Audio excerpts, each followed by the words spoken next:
लो जी भाई जी, ये है चाय और चावल। ये कंपटीशन होने लगा है यश और विषय में। कंपटीशन बहुत ज़ोर सा होगा। जो पहले ये ख़त्म करेगा उसको 50,000 रुपये का नाम दिया जाएगा।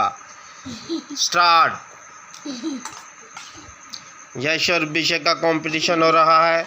स्टार्टिंग हो रही है। विषय बहुत स्पीड से गा रहा है और स्माइल की जा रहा है। शाबाश शाबाश, स्माइल नहीं करना, खाना खाना है। अभी हमें तो दिख रहा है यश जीतेगा।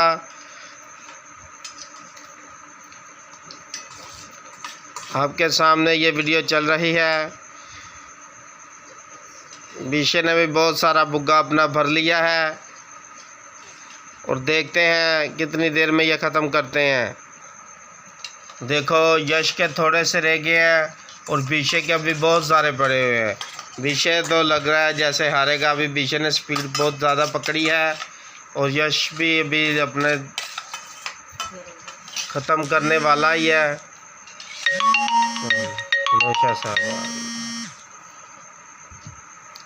जल्दी जल्दी से फिनिश करें, जल्दी जल्दी से।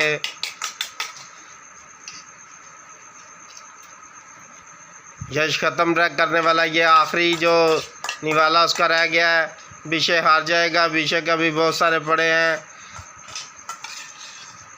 जल्दी जल्दी जल्दी जल्दी जल्दी जल्दी। यश जीत गया। अभी इसको 50,000 रुपये नाम दिया जाएगा।